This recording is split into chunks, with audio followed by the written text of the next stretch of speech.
from the city that never sleeps. 17 miles from Madison Square Garden, New York City. It's America at Night with Rich Valdez. America's favorite late-night talk program, featuring interesting guests from around the world and calls from across America. And now, here is your host, Rich Valdez. Welcome. I'm Lidia Curanaj, filling in for your favorite liberty-loving Latino, Rich Valdez, America at Night with Rich Valdez. And you can follow me on social media, Lidia News, LIDIANEWS, like you watch on TV, because guess what? I'm on TV. I'm a Newsmax host, and I've known Rich Valdez for quite a few years. We worked together back in the day at WABC Radio, and then he also comes on my show at Newsmax, and now I'm filling in for him here. And again, this is Lidia. So on all my social media, it's Lidia News, LIDIA News. And it's L, you got to just add a 1 for Instagram. And so a little interesting. So you're like, Curanaj, what kind of last name is Curanaj? Well, I'm Albanian, I'm ethnic Albanian. So when growing up, English wasn't even my first language. I went to kindergarten, and I remember I couldn't speak English, and I was so shy and so nervous, and I just felt so lost. And I just remember my mom telling me that you can do anything you want to do. If we can come to this country, we're not educated, and we can make something of ourselves. And my parents are the epitome of the American dream. They came here with absolutely nothing, just kind of the clothes on their backs, a couple of bucks in their pocket. They worked the jobs nobody wanted to do. Both of my parents are retired maintenance workers. They saved their money, right? And then they bought properties, and they did well for themselves. And it is really remarkable what my parents achieved, the American dream. So I grew up looking at America as the greatest country in the world. Albania is a communist country. My parents grew up in Montenegro, also communist-led. And my parents said, listen, we had to leave, otherwise we would starve. But they didn't come in illegally. They came in legally. They went and they had to wait for their visa in Italy. They were migrant farm workers while they waited for their visa. And then we joke around that my sister was conceived in Italy, because as soon as they came to the United States and they went there in Manhattan, and my dad was a superintendent of the building, voila, my mom got pregnant. Well, maybe she was already pregnant, who knows? And she had my sister, and then I'm one of 5. So 5 kids, right? 2 parents, never went on government, assistance, never asked anybody for any help. We went to Catholic school our entire lives. So I lived a great life. So when I hear these radical lefties tell me that this is the most horrible country in the world and that it's inherently racist and we have to give these illegals that are coming into our country everything and anything, it is astounding to me. Because if my parents can do it, and so many of their contemporaries can do it, and so many people before them can do it, then they can do it too. When you give somebody a handout, then they're not going to appreciate just the greatness that is the United States of America. Here in New York City, you should see all of the illegals just scooting around on their scooters. And now there's reports of all these robberies happening. You're seeing that the hospital systems are overwhelmed. The school systems are overwhelmed. The mayor is crying, I can't afford it anymore. It's $5 billion a year to take care of all of these illegals. And make no mistake, these are not migrants. This is an illegal invasion. The majority of these people, over 90% of them, are young men of military age. We don't know who they are, where they're really coming from. They say they're from this place or that place.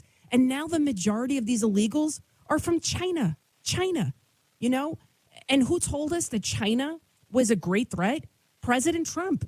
And he remains one of the greatest presidents that ever lived. And that's why the radical left is so hell-bent on not allowing him to become the president once again, because they know that once Trump comes in, the games are over. The money train is over. And you know what? I think Trump, it's not just about him being a candidate. Trump is a movement at this point, because this country, it's on a radical course, right? It's and the only person who can kind of shift this ship that is heading for this massive iceberg is President Trump. I was talking with my mom today on the phone. And she's saying, my God, what is happening? They're kicking Trump off. They're not in Colorado. Now California and all these other states are trying to join in to not be able to vote for him. What is going on? And again, my mom is not the most educated person, but she's probably the most intelligent person I've ever met. And she said, why? Why are they so against him? I said, Mom, the economy was great under President Trump. We had under $2 gas. And what I think is what they're afraid of is that he is going to bring this country back to its former glory, the traditional values. Because if you see what's going on right now, this is not about even right versus left anymore. It's about good versus evil, right? And the radical left, if you look at all of those people, they are miserable. Do you see what they look like? I'm serious. Like, I'm not trying to be like stereotypical, but if you look at them, they're so angry. They tend to be overweight. They don't know what gender they are, which, by the way, my friend Carl was telling me, he's like, LGBTQ, the B stands for bisexual. So inherently, they're declaring that there are only two genders. And yet they want to say, I'm a cat, I'm a dog, I'm all these things. And Trump also said, listen, I'm going to stop the wokeness in the schools. We're going to cut funding if you want to promote racism, the critical race theory, and all of these illegals, we're going to round them all up and we're going to send them back. And what's wrong with that? But think about it. There's a lot of money to be made here with the illegals. It's always about the money. Whenever you don't understand why they're doing this, why are they destroying all of our cities? It's always about the money. Follow the money. You know, the hotels that are housing all of these illegals, who do you think owns them? You've got conglomerates in the Middle East. And then even China, all these major corporations from other countries. And they're getting rich as our taxpayer dollars pay per night, like $500 per night to put these people up in these once famed luxury hotels. So our adversaries continue to get richer and richer while the American taxpayer gets poorer and poorer. And so my mom says to me, she said, why are they living in hotels? Why are they getting free health care, free schooling? And I had to scrimp and save and never go on vacation and do all these things to make ends meet. And I said, Mom, I don't know. I don't know. But I can only think it's about the money. And in Colorado, that's what the radical left there. They are very ideological. They're so afraid of what's going to happen if Trump comes into office. And then you got the lieutenant governor in California who's BFFs with Kamala Harris, our unfortunate vice president of the United States. She's funded by George Soros. You look at her campaign financing, she got about $40,000 from George Soros. So once again, you've got these forces of evil that are trying to stop Trump from getting back into the White House and reclaiming the country and bringing it back to its former glory. And they're using this so-called the Colorado judges. If you look at the actual decision, they're playing judge and jury, not just the judge, but also jury. And they've also convicted Trump. I mean, it's unbelievable that they're saying he's guilty of an insurrection. He said, march peacefully, patriotically, and let your voices be heard. Meanwhile, you got Chuck Schumer. You've had Maxine Waters. You've had plenty of Democrats. You have Jayapal, right? And Rashida Tlaib of Michigan. She chanted from the river to the sea, Palestine will be free, calling for the eradication of a whole group of people, of Jews in Israel. Yet somehow, some way, Trump is the violent one. Trump is the one that aided and abetted an insurrection. And then, of course, Joe Biden, he was asked about it. And take a listen to what Joe Biden had to say. Play clip number 5. Is Trump an insurrectionist, sir? Well, I think certainly it's self-evident. You saw it all. Now, whether the 14th Amendment applies, we'll let the court make that decision. But he certainly supported an insurrection. And no question about it. None. Zero.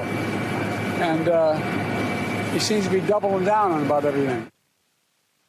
He's not doubling down. Nobody was armed. The only person that was killed on January 6th was Ashley Babbitt. These people went in there. You see them meandering around, walking around. Have you seen the video of the guy walking through the metal detector and he's got handcuffs on, and then one of the guys there takes off the handcuffs and gives him a fist bump? That's an insurrection? That's not an insurrection. Did some people get out of control and do unfortunate things that they shouldn't have done?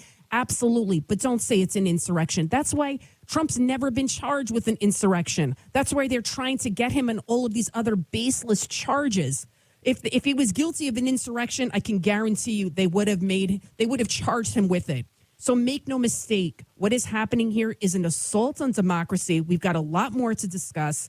I will be speaking with Jesse Binnall. He's a Trump attorney. He's going to break it all down for us, all the facts. Again, this is America at Night with Rich Valdez. I'm Lidia Curanaj, filling in for Rich. You can follow me at Lidia News, LIDIANEWS, and we'll be right back. This is America at Night with Rich Valdez.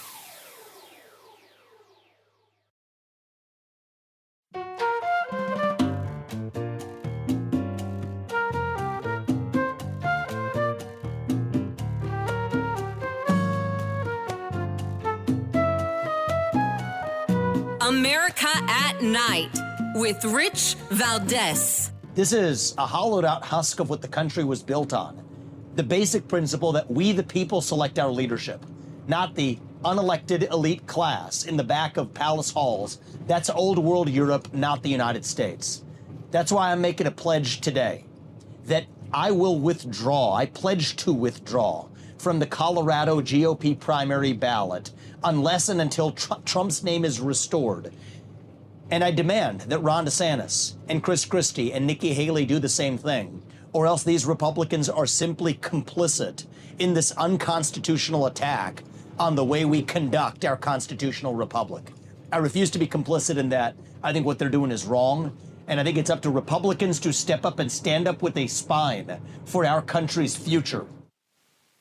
Bravo, Vivek Ramaswamy. That was him talking about Trump getting booted from the ballot in Colorado.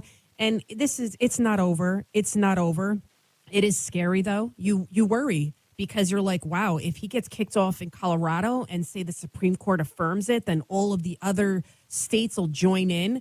But make no mistake, I believe in democracy. I believe in this country. And I believe that President Trump will be on that ballot. And we will not allow the radical left to get their way once again. I'm Lidia Curanaj, Lidia News, LIDIANEWS, filling in for the great Rich Valdez here on America at Night. Joining me now is Jesse Binnall. He's a Trump attorney. I've also interviewed him a few times on Newsmax. Welcome, Jesse. Lydia, thanks so much for having me tonight. So, Jesse, tell me what's next. I mean, there is a concern that, God forbid, the Supreme Court does affirm this insanity, right? The fact that these four judges convicted Trump of a charge that he's never even been charged with. It does worry me, but should we be worried? Well, I mean, first of all, I don't think there's really any use in being worried about this. We have to keep our eye on the goal right now, and that, is to make sure that the rule of law here prevails. And and I have every confidence in the world that the Supreme Court is going to do the right thing here. They're going to do the right thing because it's the correct answer factually and it's the correct answer legally. So, I mean, factually, of course, and I think a lot of times, especially in the corporate news media, they lose track of the fact that there is absolutely no factual basis for saying that Donald Trump should be excluded because of an insurrection. Donald Trump went before his supporters on January 6th and said that people should peacefully and patriotically make their voices heard. And then he got on social media, both on Twitter and on Facebook, and said that we're the party of law and order. He said that everyone should remain peaceful and said to support law enforcement. There is no basis for saying any of that amounts to an insurrection. Now, things that could theoretically amount to insurrection would be Bernie Sanders calling for a revolution right before one of his supporters tries to assassinate Republican members of Congress, or maybe Chuck Schumer calling for these same Supreme Court justices that are going to decide this case, that saying that they should reap the whirlwind for Kavanaugh and Gorsuch. Then shortly before someone tried to assassinate Brett Kavanaugh. So there's a number of different reasons that we can see that people on the left use rhetoric that they're given a free pass on.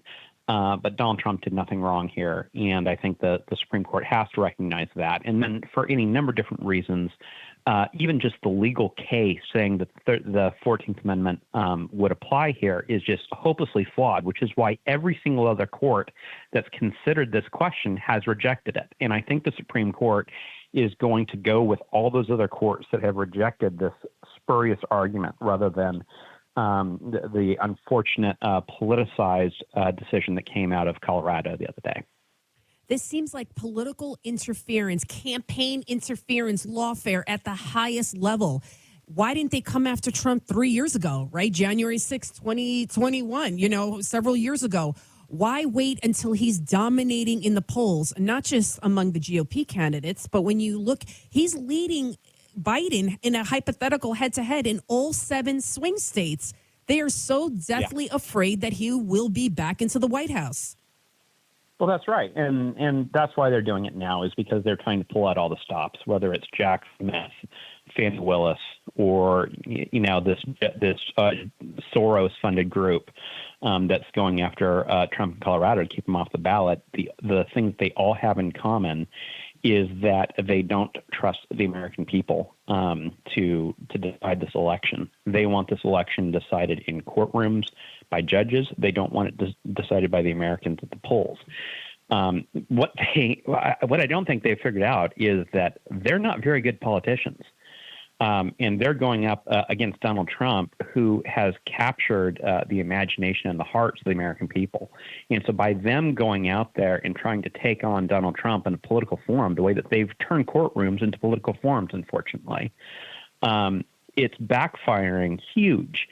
And the one way to absolutely make sure that you can get the American people's attention and get their backs up is to tell them they can't do something. And right now, by them trying to tell the American people that they can't vote for Donald Trump is going to absolutely motivate people. I truly believe that. And I think we're going to see President Trump winning in jurisdictions that we never would have thought possible a year ago. It's funny because in Newsmax, I work at Newsmax, as you're on all the time. Mm-hmm. We had one of our reporters, Kara Castronova. She went out to the South Bronx, and she was expecting to get, some people saying they vote for Biden and some for Trump. Every single person she interviewed said they supported Trump. It's incredible, the groundswell that is happening for President Trump because they see that he's being unjustly persecuted. Oh, that's absolutely right. The American people exactly what's going on here. They see the weaponization of our justice system. They're not standing for it. And on top of that, let's not forget the fact that the American people are absolutely tired of what they're being fed by the Biden administration. They're absolutely tired of the inflation and not being able to afford some basic necessities. They are sick and tired of the invasion that's happening at our southern border. They're being sick and tired of being told, that they have to support wars in foreign countries and ignore our problems here at home. They want Donald Trump back in the White House so badly. And so when you take all this stuff together and then you take the far left attempt to beat President Trump in courtrooms rather than ballot boxes, you see where we are today. All right, Jesse Binnall, thank you so much for being with us this evening. I look forward to talking to you again real soon. Thank you, sir. Lydia, thank you so much for having me. All right, everybody, I'm Lidia Curanaj filling in for Rich Valdez. When we come back, we are going to be talking about the border, the mayhem there, what we're going to do about it. We'll be speaking with former DEA agent Derek Maltz. Keep it right here.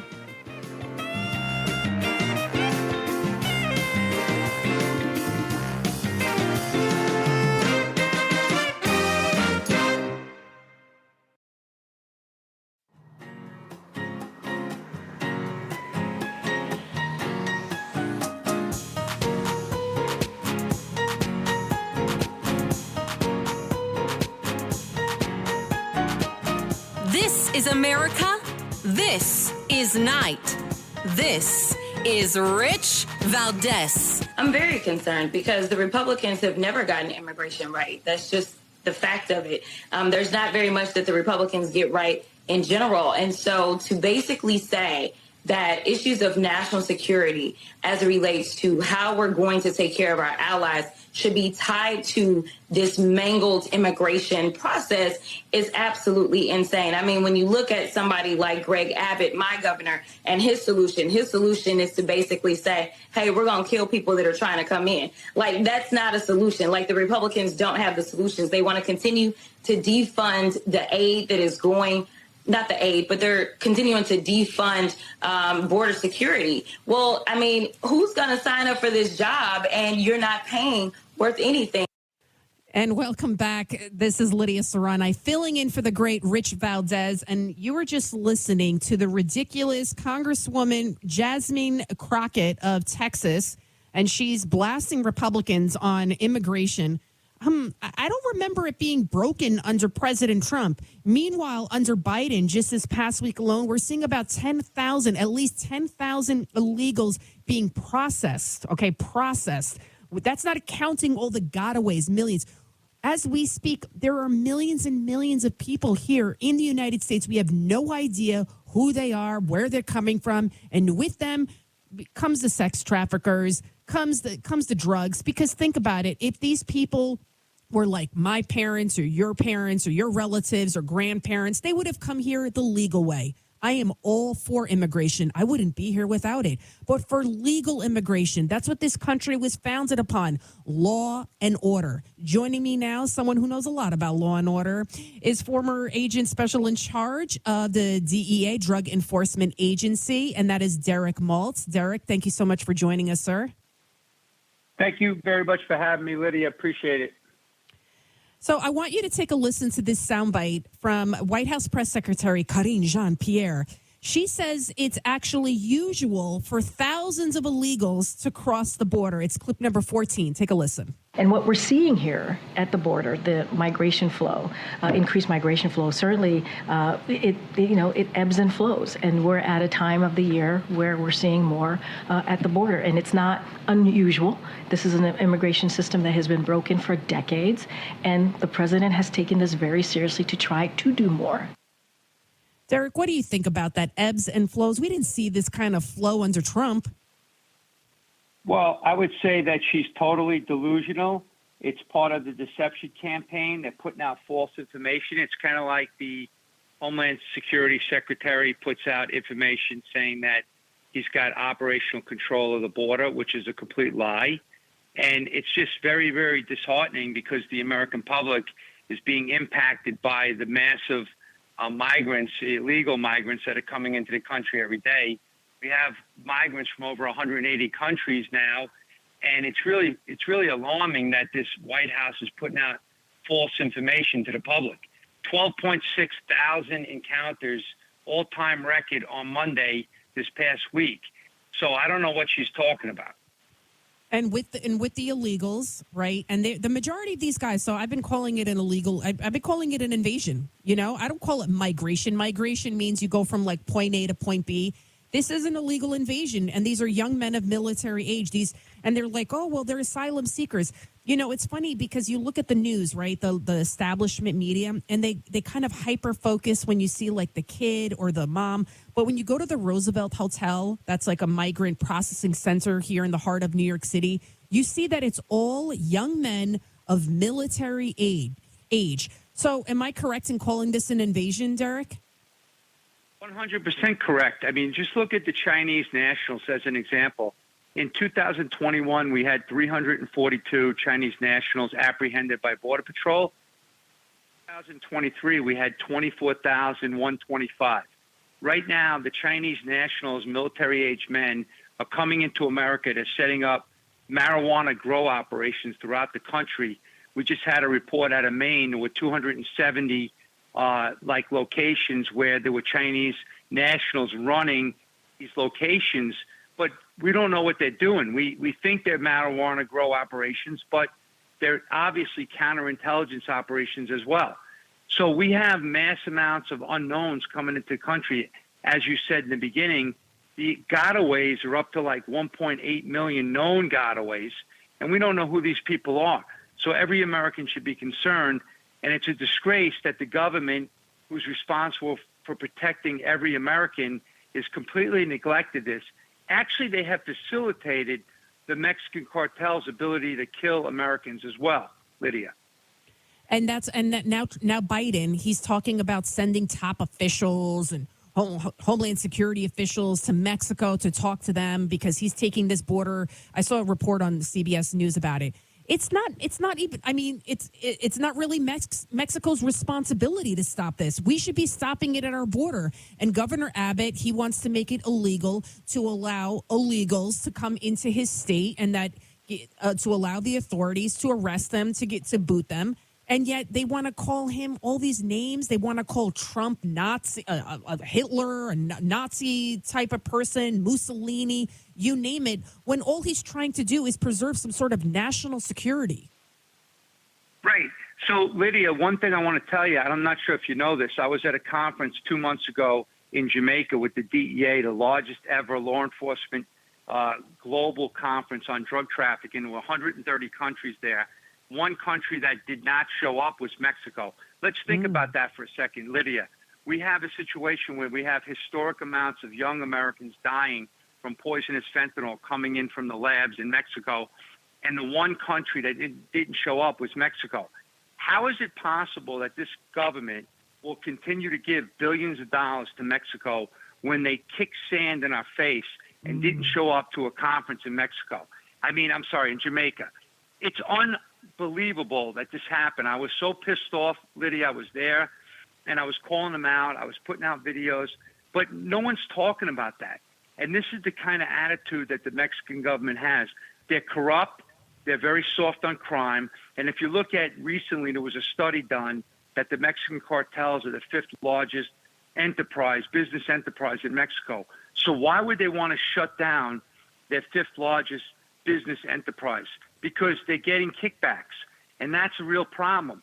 But our government is so soft right now, and our citizens are dying at record levels, and it's a disgrace.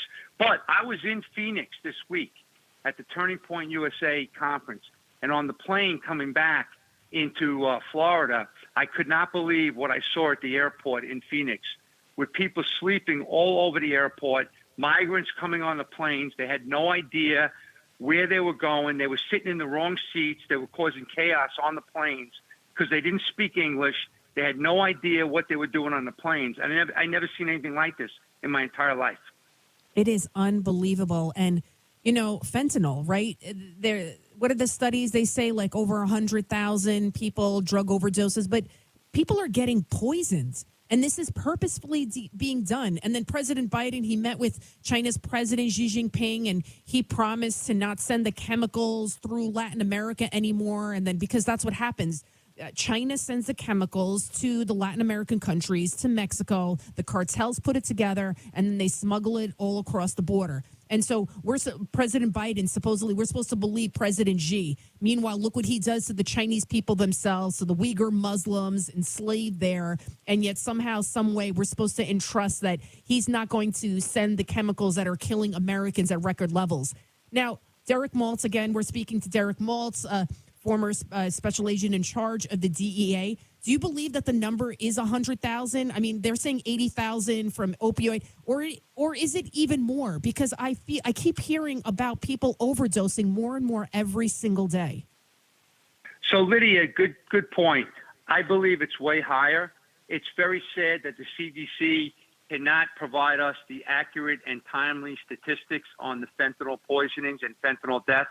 Like, how are we supposed to address this problem when we don't even know the true numbers? Like, for example, every day around the country, EMS is responding to these mass poisonings, and they're using Narcan, and they're saving people's lives left and right, and I appreciate that.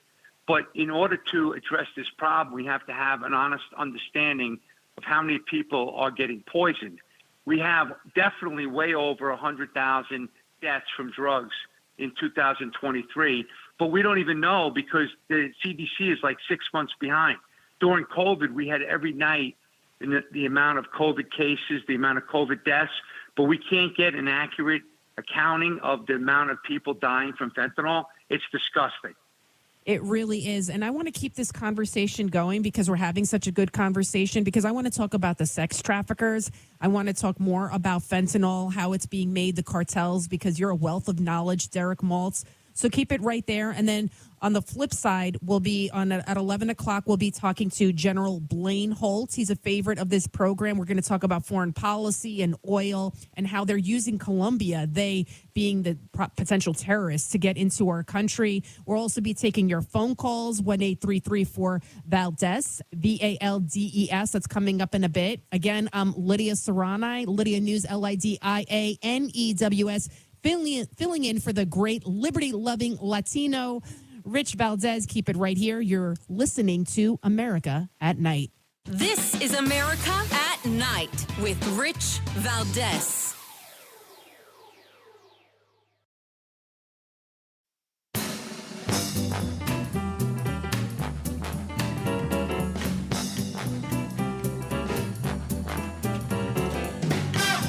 This is America at Night with Rich Valdez. President thinking this far down the line? I mean, people are being given court dates 7 years from now. So is he creating a big problem for another president to have to figure out? If these people are going to be deported after just working, living, maybe having families here for 7 years? Again, I'm not going to get into hypothetical cases here. On day one of the administration, the president put to Congress a proposal for immigration reform. He has said in recent days he's willing to have a serious discussion with members of Congress about immigration policy. So let's see where that goes. But he's taken the issue very, very seriously. And there you have it. That's National Security Council spokesman John Kirby responding to a reporter. He's confronted on the illegals, and they have court dates until 2031. Can you believe that? Some of these illegals, so by then they're going to have families. They're gone with the wind, right? I'm Lidia Curanaj, back here, America at Night, with Rich Valdez. Rich Valdez had a much-needed night off, and I'm filling in for him. And you can watch me on Newsmax every Saturday at 5 p.m. Although this Saturday I'll be on at 9 a.m. I'm filling in. And then Sundays I have my show at noon Eastern until 2 p.m. Eastern on Newsmax. So my schedule's a little crazy, but you can follow me on social media at Lidia News, LIDIANEWS. So now we're going to continue our conversation on the border, because it affects every single American. And not just, people say, well, thank God I don't live in New York City, or thank God I don't live in Chicago, thank God I don't live in Phoenix. You just heard the story there from former special agent in charge of the DEA, the Drug Enforcement Agency, Derek Maltz, what he experienced, what he saw at the airport with the illegals everywhere on the planes causing chaos. He's back with us now again because he's a wealth of knowledge. Derek, I actually just got a text message from a friend of mine, my friend Maureen, and she said, wow, I had no idea Mexico was such a POS. Okay, am I allowed to say that on the air, POS? Because I can't believe it that they didn't show up, to that conference in Jamaica. 100%. You could say that, and it's beyond it. They're very corrupt. And what's really a shame is that the U.S. government allows this to happen. Think about this. The head of the DEA administrator had the Faces of Fentanyl exhibit photos showing all these dead kids.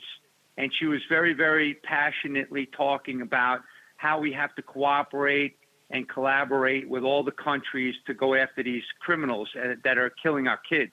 And the one country that's not there, and I took pictures and I put it out on social media because I was disgusted. I just couldn't believe that the Mexican government was able to, get away with this. And nobody's talked about this since. And this is 2 months ago, Lydia. So, yeah, they are it's beyond comprehension. But I'd like to know how much money America has given Mexico, over the last few months and over the last year, because they're not cooperating. They're not doing the right thing. There was an article that came out today in Reuters regarding the lack of the, transparency on going after the fentanyl labs. And it's really sickening.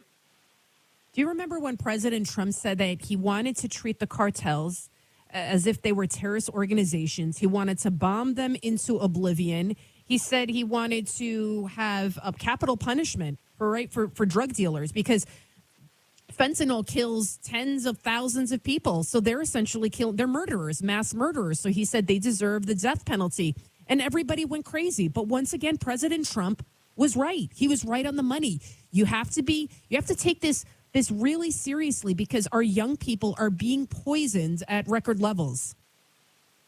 So, Lydia, there's never been a terrorist organization in the world, and I would actually say, without having the stats, that if you combined all the terrorist organizations, they've never killed this many Americans as the Mexican cartels. Now, I testified with Sarah Carter from Fox News in 2019 in Ohio, Congress, and we had almost an unanimous vote on the actual declaring of the cartels as terrorists. And it was like I can't even remember the exact number, but it was like 99-2, because they understood that the cartels are conducting themselves as terrorist organizations. They're destroying Americans at record levels.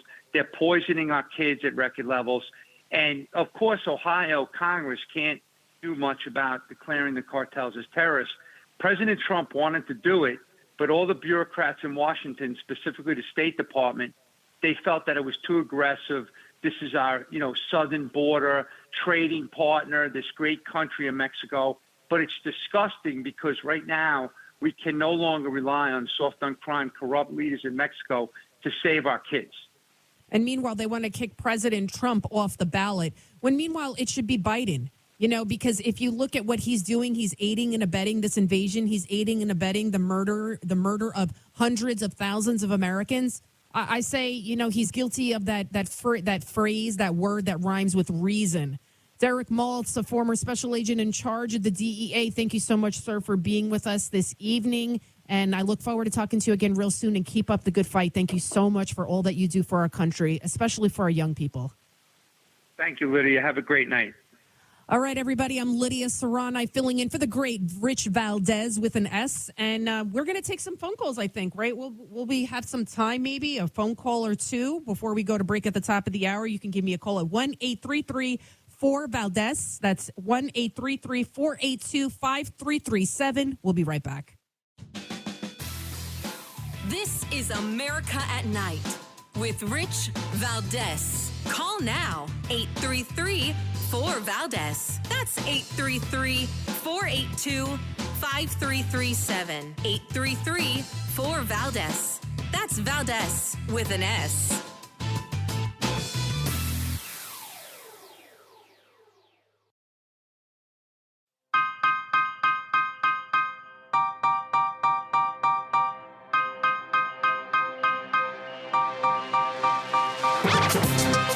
America at Night with Rich Valdez.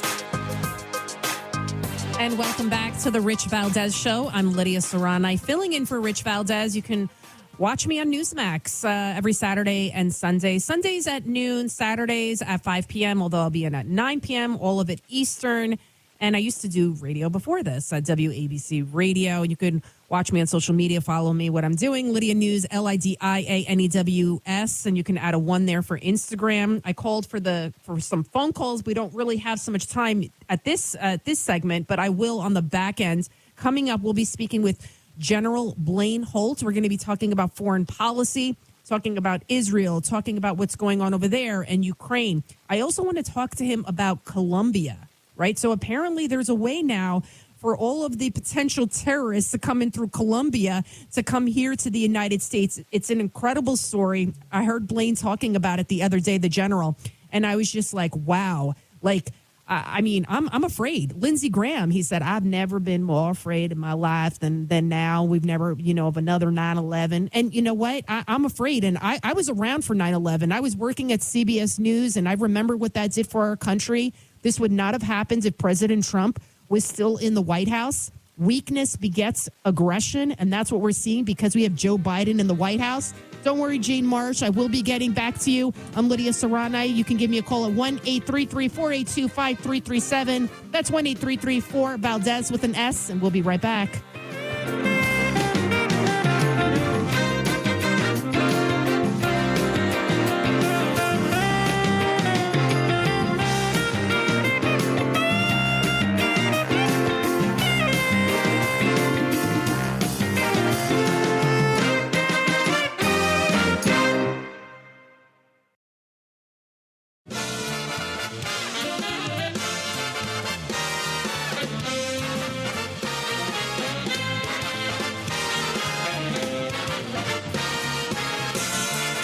Live from the city that never sleeps.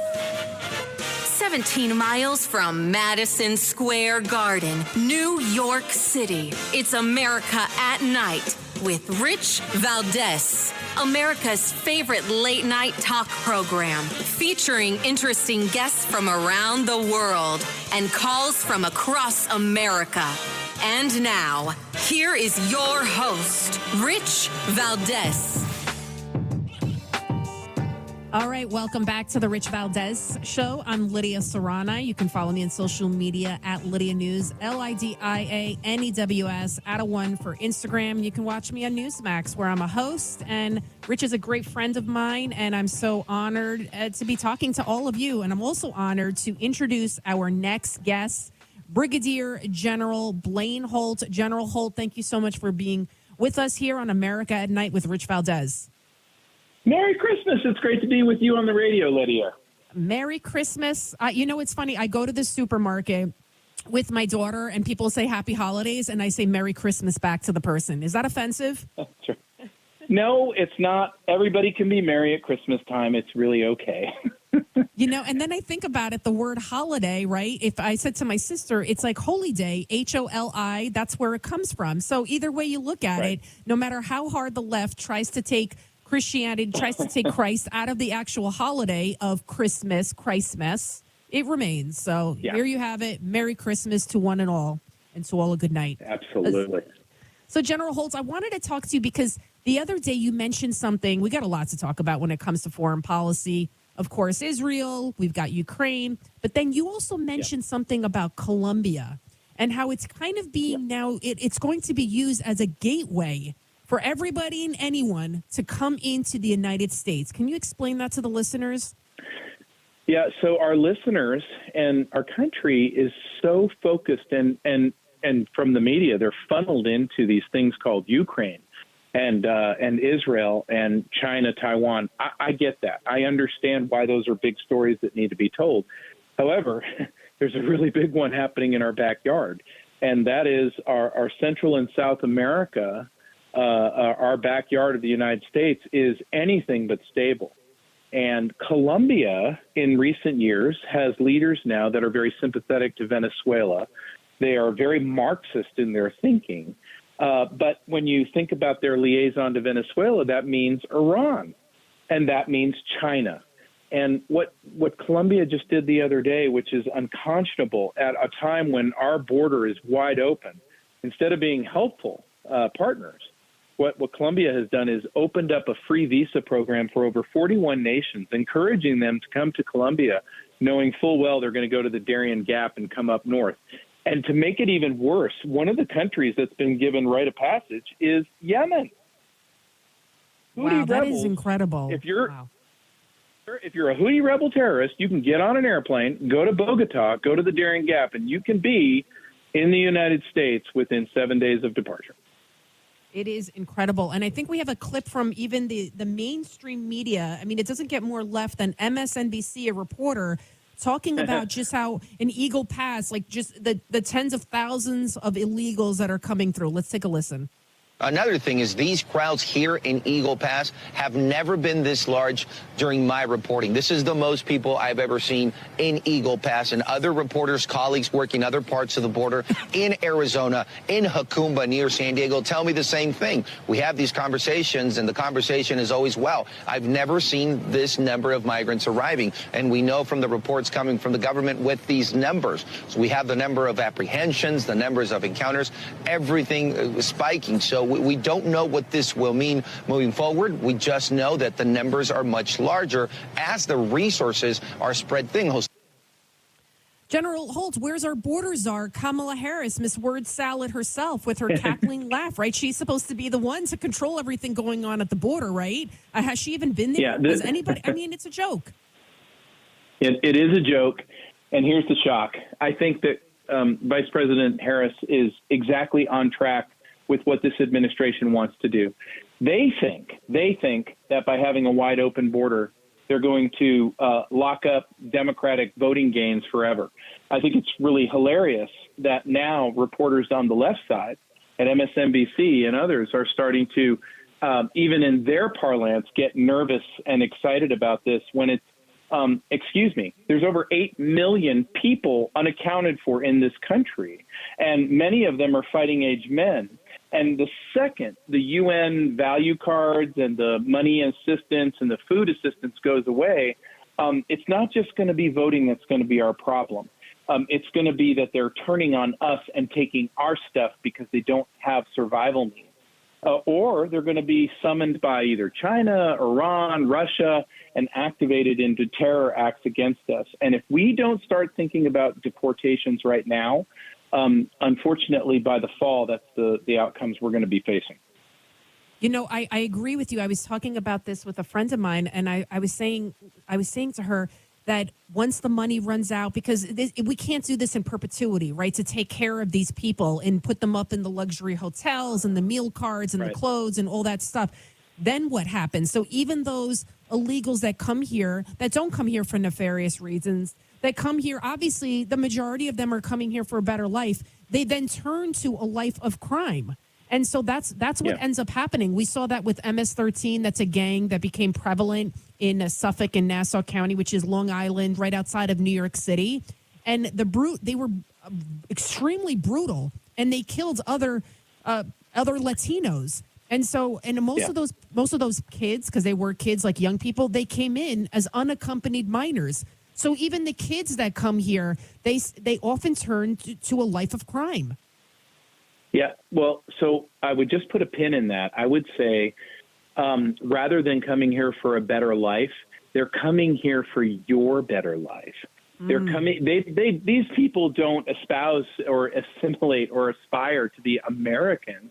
They could care less about that. They just want to be here, and they want to be imbued with all of these lavish junkets that the UN and U.S. taxpayer dollars are pushing on them. And once that money dries up, and by the way, we shouldn't even say UN assistance, because that's all U.S. taxpayer dollars. That just goes to them, and it goes to the illegals, which is what we really should call them. And once that money goes away, when you're sitting in the Roosevelt Hotel and you're a gentleman who doesn't speak English from Guyana and you have no way to eat, what are you going to do?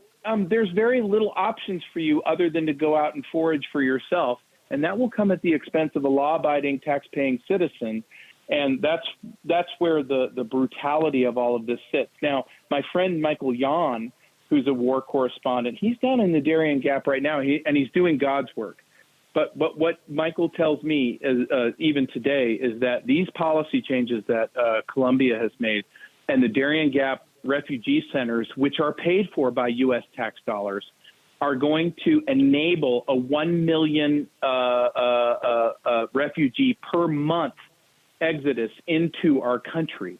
And again, there's going to be a bow breaking here at some point. Where does our government fall on this? If you look at Ireland, Dublin, the burning down of the Irish, a government that has turned against the Irish people in favor of the Algerian illegals, don't think that can't happen here. It absolutely can. Again, we're speaking with General Blaine Holt, obviously a wealth of knowledge here. And I did hear that in Ireland, the new most popular name there is Mohammed. So if that doesn't tell you that Ireland has now been fundamentally changed, and that's what President Trump was essentially talking about when he said that they're coming in and they're changing our country. And it's not a black or white thing. This has nothing to do with that. It's about massive amounts of people. We don't know who they are, what they want, why they're here. They're not looking, like you said, to be Americans. And it's just not feasible. It's not feasible. It's not fiscally possible. So our country, and town by town, city by city, state by state, is being destroyed. Yeah, there's no question about that. And what my concern is that when that money and that assistance dries up, we already have cities that went through this nonsense called defund the police. It's just a perfect storm. So crime is already up in our cities, and the defund the police thing has happened, and our cities are being destroyed already. So now let's add in a bunch of illegals who have nowhere to go and no resources, and they're just going to go take stuff. That's what we face. And what we don't see is any leadership out of our government. And it's not just a Democratic thing. I don't see a whole lot of sense of urgency on the Republican side of the aisle either. When's the last time Mitch McConnell stood up and talked about this issue? The last time I saw him talk about a national security issue, he said that Ukraine was our number one problem in the world. And I can't believe I'm a military general, I'm a war planner, and I'm a strategist. And when I hear that kind of stuff, I'm like, have you lost your mind? We have a national security issue, and it's right here in River City. So if you want a war, there's one brewing right here at home, and there's a whole lot of tax-paying, good, hardworking Americans who are footing the bill for all of this. And they may be at the end of the butt of a rifle from these very people. And the police, everybody wants to complain about them. They're not doing their jobs. But they can't do their jobs because you've got these rogue DAs, Soros-funded DAs. They're not allowing them. They put the handcuffs on the cops versus the criminals. You got people here that have been arrested 40, 50 times. General Holt, keep it right there. I want to talk to you when we come back. I'm Lidia Curanaj, filling in for Rich Valdez. And again, I'm going to give out the number because we will be taking phone calls soon. 1-833-4-VALDEZ. That's 1-833-4-VALDEZ with an S. 1-833-482-5337. You're listening to America at Night. This is America at Night with Rich Valdez.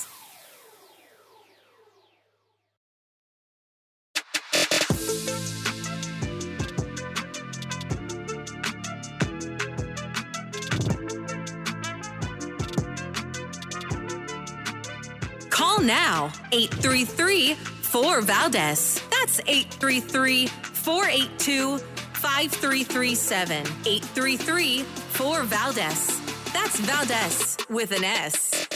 I know you're hurt. We had an election that was stolen from us. It was a landslide election, and everyone knows it, especially the other side. But you have to go home now. We have to have peace. We have to have law and order. We have to respect our great people in law and order. We don't want anybody hurt. It's a very tough period of time. There's never been a time like this where such a thing happened, where they could take it away from all of us, from me, from you, from our country. This was a fraudulent election, but we can't play into the hands of these people. We have to have peace. So go home. We love you. You're very special. You've seen what happens. You see the way others are treated that are so bad and so evil. I know how you feel. But go home and go home in peace. And that was President Trump on January 6th of 2021. How much you want to bet that was not played at the January 6th hearing? The Colorado judges that now want to push him off the ballot. Let's face it, under President Trump, we would not be having the chaos that we're experiencing right now throughout the world. The October 7th massacre on Israel by the Hamas terrorists wouldn't have happened. Putin would not have invaded Ukraine. We would not be having the crisis at the border or the invasion of our own. But all of this is because of the weakness on the world stage by none other than President Biden. I'm Lidia Curanaj, in for Rich Valdez, and I will be taking your phone calls momentarily, 1-833-4-VALDEZ. That's 1-833-4-VALDEZ with an S. And on the line with me still is General Blaine Holt. General Holt, do you think that if Trump was in office that we'd be having all of this chaos? People don't understand that when you are the president of the United States, you are 100% the leader of the free world. Well, the first thing you have to be is a legitimately elected president, which President Trump was. And unlike all of the Beltway bandits and the swamp creatures and the D.C. insiders who have held power for so long, except for Ronald Reagan, President Trump was an outsider. That was his big sin. And he doesn't like war. The cool part is he's joined by most of the people who have worn a uniform and been in harm's way and fought wars. War is not a good thing. And the way President Trump operated in his administration was to try to pull back from a militarized diplomacy that the United States has been wielding for years through these neocons, and so costly to us at home in terms of blood and treasure. And I do, if President Trump believes that the election was rigged and stolen from him, and I don't mind being public about that and saying I agree with him. I agree with him. But I also agree that the president was not an insurrectionist, and the soundbite you just played, Lydia, absolutely certifies that not only was he not an insurrectionist, he said, look, don't hate the game. Go home. We'll come back to this. Stand down. Let's be peaceful. And then when you watch the Colorado decision, you must look at it and say, this is what's endemic or symptomatic of what's wrong with our country right now. And they're trying to hold on to power, whether they think they're legitimate or not. We can see what's happening around the world. We can see our southern border and our economy for our own eyes. This isn't what was happening on President Trump's watch. It makes you wonder why Twitter and all the other he put out that video within 5 minutes, they took it down because he said that the election was stolen. What was more important for him to tell the people, go home, don't riot, because we were afraid. I remember being at the radio station where I was working before, looking up at the screen, seeing what's going on. There was a lot of chaos. There was a lot of confusion. Right. That's not an insurrection. By the way, do we even know who planted those pipe bombs? Remember they planted some pipe bombs there at the Capitol? There's so many things. Who was scaling the walls there? You're going to tell me that Joe Mary Beth from Iowa. You saw the little old ladies with the Slurpee cups and their Starbucks jugs and stuff like that they were planning on, inciting going in and doing an insurrection to overthrow the government. It is laughable. It's a joke. And they threw these people into the gulag. They've deprived them of their due process. It's frightening to me what is happening also to President Trump with all of his court cases. They want to wipe away his business empire in New York City, the civil fraud case. And it's all because they're afraid of him, because the swamp creatures, they know that he's going to drain the swamp. Yeah, so the swamp thinks that whatever comes out of the mainstream media is what America is digesting, and they couldn't be more wrong. I've attended meetings with very important think tanks where I'm like, you guys have absolutely no clue who the American people are. And we can see you, actually. And we know what's happening here. And we understand that we have an entire classification of political prisoners that whenever there's congressional oversight, the FBI director or the Secretary of the Justice Department, Merrick Garland, will sit there and say, I cannot comment on ongoing investigations as some sort of shield. Hey, newsflash, there is no magic solution where they get to say that. We all take it as rote to say, oh, well, the Congress can't get that because there's an ongoing investigation. No, if the Congress wants to say, you know what, thanks, Ray, you're not going to tell us what's going on. You're now in contempt of Congress. And not only are we going to do that, we're going to refer you to a federal judge right now. And so this is my beef with the Republicans. They're part of the theater. They're part of the theater. They're part of the whole thing. They are so many swamp creatures on both sides of the aisle. General Blaine Holt, thank you so much for being with us. I'll be taking your calls. I'm Lidia Curanaj in for Rich Valdez. 1-833-4-VALDEZ. We'll be right back.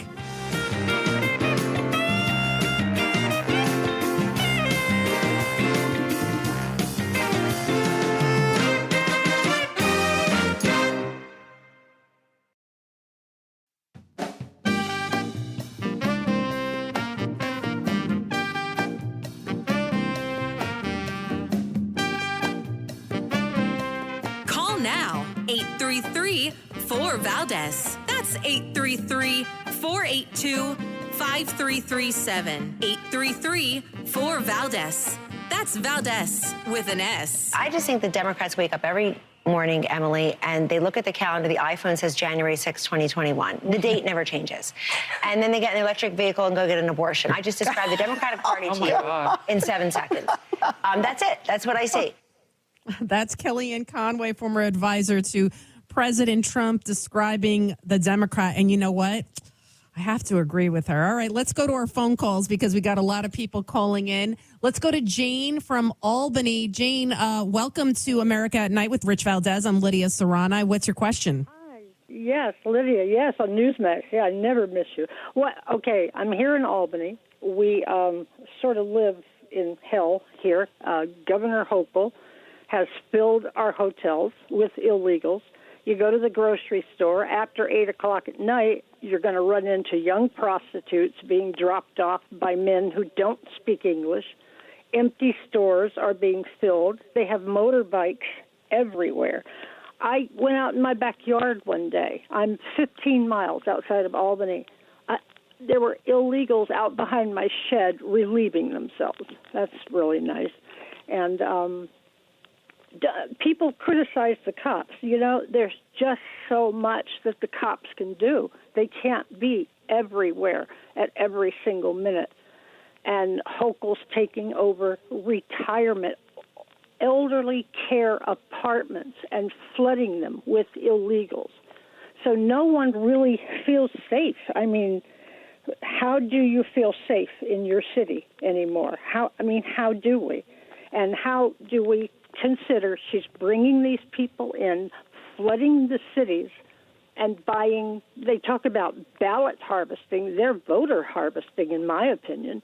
They're buying voters so they can, I went to the DMV to get my license. I had to wait 3 hours while illegals were being coached by interpreters and getting driver's license so that they can go and vote. How do we pull this election out? How do we pull it out of the toilet by Biden, who is a child-nibbling pervert? How do we... I'm sorry, but how a child-nibbling pervert. He is. You got to laugh. Moron. He's such a weirdo. Like the way he sniffs people and all the videos. And, you know, thank you. Little girl he sniffed in that crowd that day. If I was the mother, I would have knocked him out cold right there in the parking lot. I can't even imagine, Jane. And that's what, it's so disheartening because so many people, the left, the radicals, the mainstream media, you know, they want to demonize people like me and you that are saying, listen, I have nothing against these people per se. You know, I don't blame them. It's not their fault that they're being given free money and getting driver's licenses and being, but you know, they came here. I mean, of course they're going to take the opportunity. It's our fault. It's our president. I truly believe that President Biden is guilty of treason. I'm going to say it. I really think if anybody should be left off the ballot, it's him because he has systematically destroyed this country. And, you know, there has been so many discrepancies that happens with the voting. So, yes, we have to abide by the election, you know, the election results and this and that. But it doesn't mean that we need to be more diligent the next time around. We cannot sit at home. We have to go out and vote. We have to do the ballots. We have to do our own ballots harvesting, right? And then the Zuckbucks, right? Mark Zuckerberg, what he did in those counties, they had all their Facebook work. All these people go out there, the workers, they had them fill out the cards and then they put them. I mean, it was, how come all of the counties where the Zuckbucks were used, Mark Zuckerberg, the Meta Facebook CEO, they predominantly voted for Biden. Whereas in the past, it was always kind of like on the fence there. So you just have to wonder, you know, it's all a lot of circumstantial evidence at this point. But at what point do we say, my God, we can't let this happen again? How far we have fallen. Inflation, the economy, up 21%. So let me ask you, Jane, how difficult has it been for you when you're going grocery shopping? My mother, she tells me all the time, I go to buy 4 peppers, and I'm like, because, you know, she makes a lot of home-cooked meals. And she's like, $800. Yeah, it's like, and you know what's happening at our grocery stores? At night, after 8, we've got these little prostitutes coming in. And yes, you go to the store. I can't get out of the store, truly, for under $200 to $300. And I'm on a very fixed budget since my husband passed away. And they take advantage of you. They don't care. They don't care what's happening to people. And in the last election, I went to vote, and they said, oh, we see you're a Democrat. I said, no, I'm not. How did that happen? My whole entire information was changed, and they had me down as a Democrat, and I couldn't get it changed till after the election. Now, you tell me they're not cheating. It is astounding that anybody would vote for Joe Biden. It's astounding. You look at the polls and you say to yourself, how does 28% or 30%, whatever the heck he's getting, how does anybody vote for Joe Biden? He is just the corruption scandals alone. Look at his son, all the money, the LLCs. We know what his salary has been, right, for the past 40 years that he's been in government office. Yet he's a multimillionaire. We're supposed to believe he became filthy rich as a multimillionaire because of his amazing speaking skills. The guy can't even put together 2 sentences. He can't even read a teleprompter without making a huge mistake. And so we got to follow the money and the GOP. They're doing their best, the House Judiciary Committee and Comer. But at this point, it's like, it almost feels like nothing's going to come of it. Like, that's what I worry about. You know, it's like, oh, this smoking gun, that smoking gun, this smoking gun. And meanwhile, they impeached Trump over and over and over again. He got impeached over a perfect phone call. That's what he calls it, and that's what it was. They're so afraid of him because they know what he's going to do. He's going to take this country back away from them. We are for Trump 100%. Oh, guess what? I'm a white woman in the suburbs. But we love Trump. His biggest attribute is that he was not a politician. He's a brilliant man. He is what our country needs. And I'll tell you what, everybody I know is starting to swing to Trump. Yes, they are. We have to do that. And God bless you for pointing out Holy Day. Good for you. Good for you. All right. Thank you, Jane, for calling in. We're going to take some more phone calls after this break. I'm Lidia Curanaj in for Rich Valdez. You can catch me on Newsmax. You can follow me on social media at Lidia News, LIDIANEWS. And that number is 1-833-4-VALDEZ with an S. And we'll be right back. This is America at Night with Rich Valdez. Call now, 833-4-VALDEZ. That's 833-482-5337. 833-4-VALDEZ. That's Valdez with an S.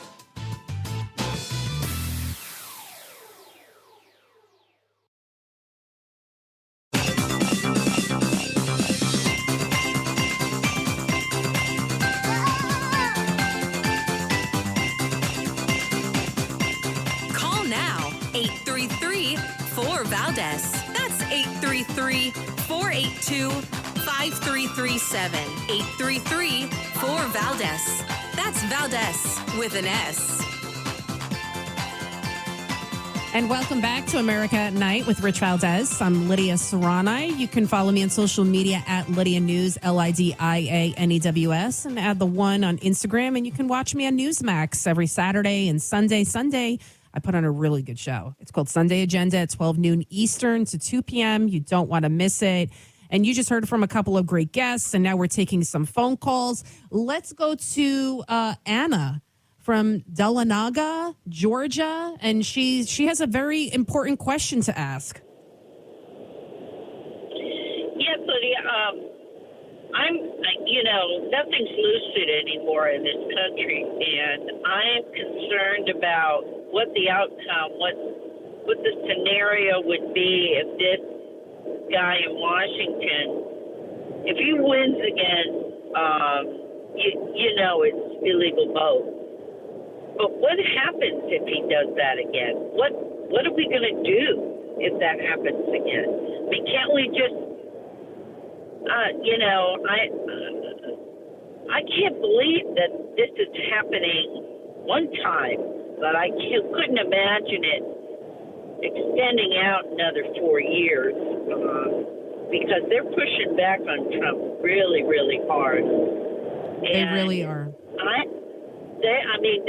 That man has been through stuff that I can't imagine, especially with it. Now, he's an older man, too, but the difference is he is lucid.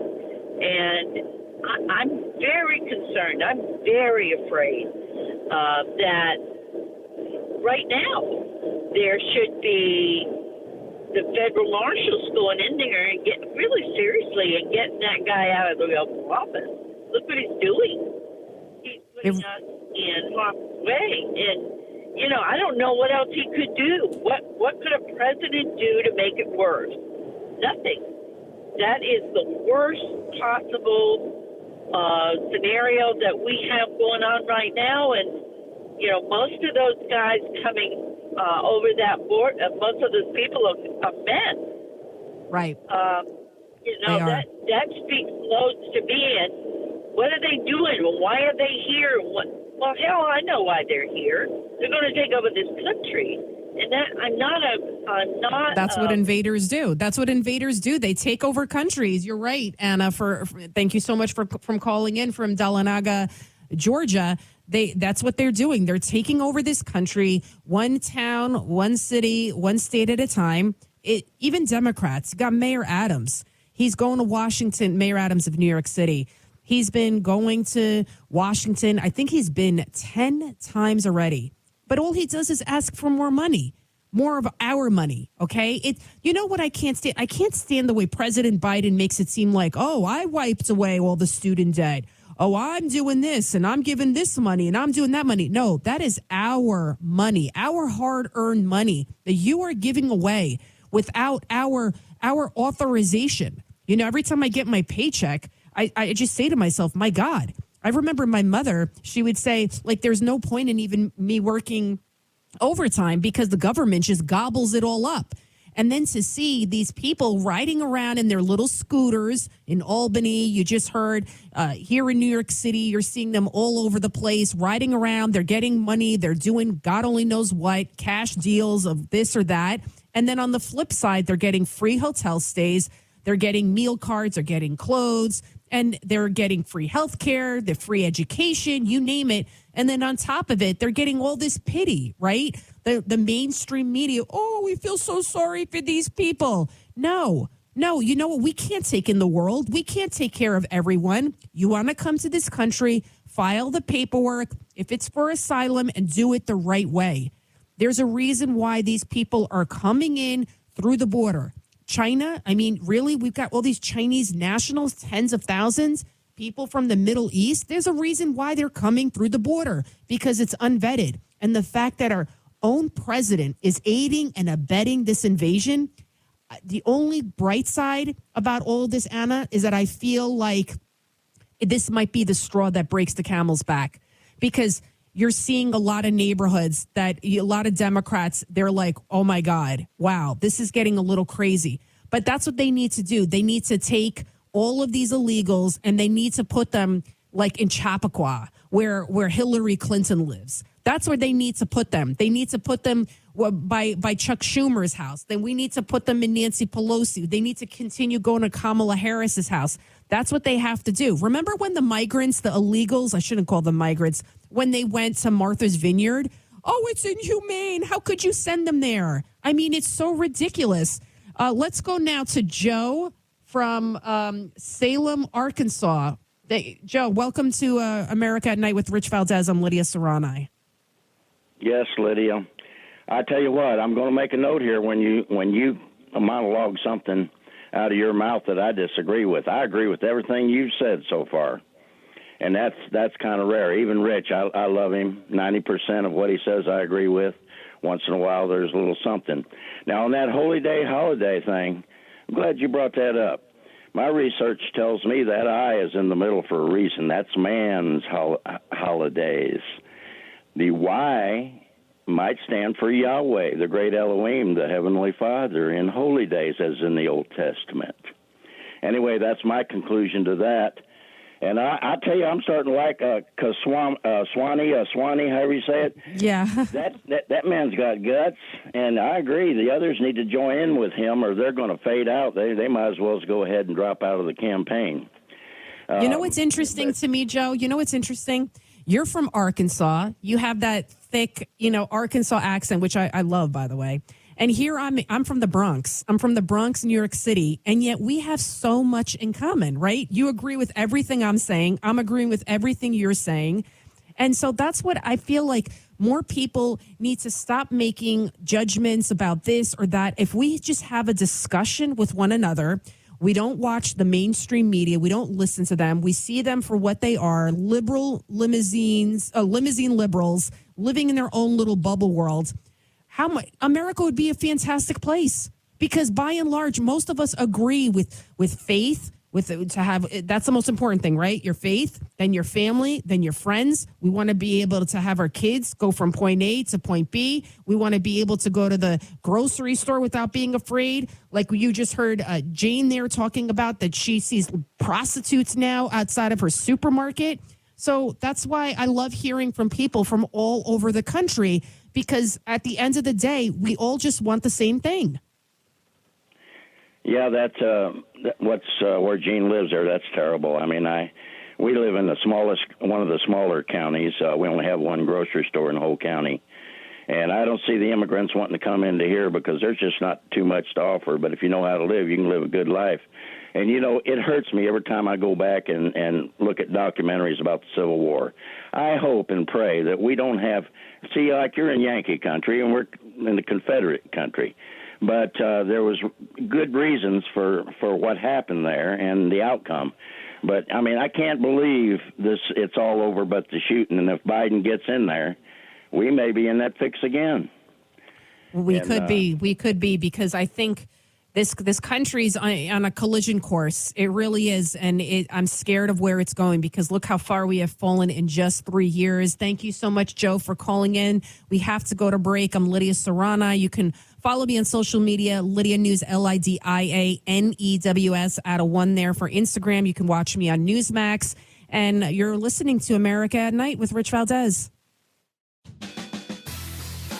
This is America at Night with Rich Valdez. Call now, 833-4-VALDEZ. That's 833-482-5337. 833-4-VALDEZ. That's Valdez with an S.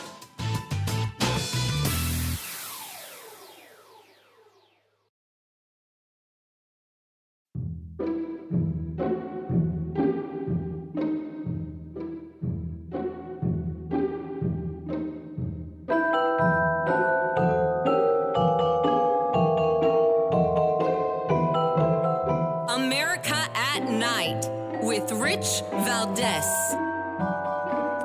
And welcome back to America at Night with Rich Valdez. I'm Lidia Curanaj, filling in for Rich, who has a much-deserved night off. Now, coming up, we are going to be doing open phones across America. He does that at the end of every hour. So we're going to keep the same format from 12 a.m. until 1 p.m. Eastern here in New York City. And we'll be taking more of your phone calls. And I see the board filling up. We've got a lot to discuss. I am going to be talking about how there's I'm a mom. I have a 6-year-old daughter, and there's a cartoon called Coco Lemon, right? And my daughter watched it as a kid all the time. Now she watches other things, and you just kind of leave it on, and it's supposed to be very educational. Well, yeah, they're trying to indoctrinate our kids with it. I'm going to play that for you coming up. Wait till you hear that.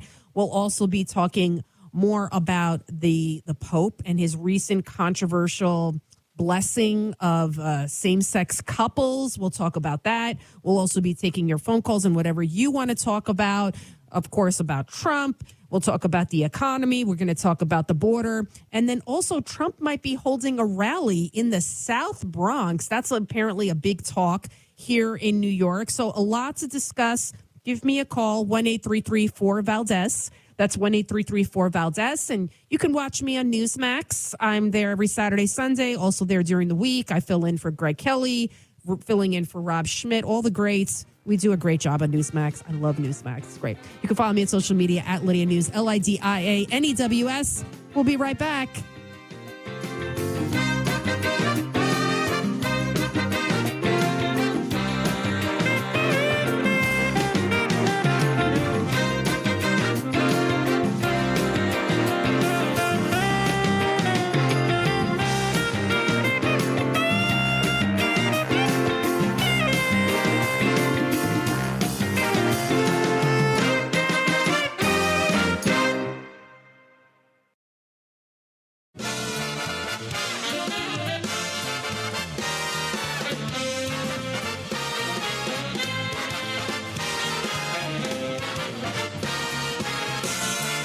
Live from the city that never sleeps.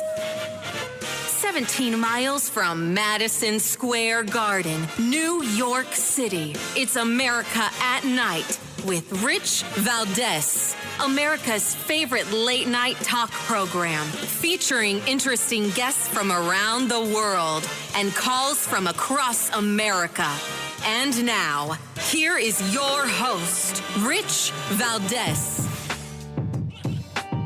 And welcome back to the Rich Valdez Show. I'm Lidia Curanaj, filling in for Rich, and you can follow me on social media at Lidia News, LidiaNews at a 1 for Instagram. And you can listen to Rich's shows, the podcast. You can listen to us live at Rich Valdez with an S at Rich Valdez at americaatnight.com. Did I say that correctly? I hope I did. No at. Oh, Rich Valdez americaatnight.com. So I don't know. You know how to find us because you're listening to us right now. I'm filling in. You can usually see me on Newsmax. And before that, I was at WABC Radio. So I was at Fox. So I've been around.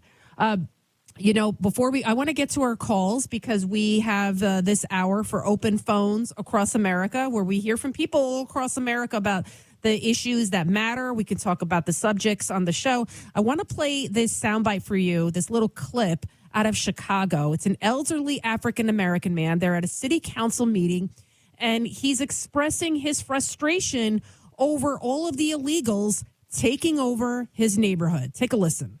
I am anti-immigrant, illegal, call ICE, send them all back, waiting across the Rio Grande and don't obey our immigration and naturalization laws. And to see another group come over here, it's disgraceful. It is un-American. And these rules that you have, who made these rules? When did our ultimate vote for these rules? When did the people have time to participate in making these rules? And one of y'all came over to me, Mr. Blakemore, we got little children. What about the black children in the ghetto? We got to make a future for them. These others will move them out. Move us out, and they come in to compete with jobs, goods, and contracted service. Historian Carl Anderson say that they have a negative effect on the black community.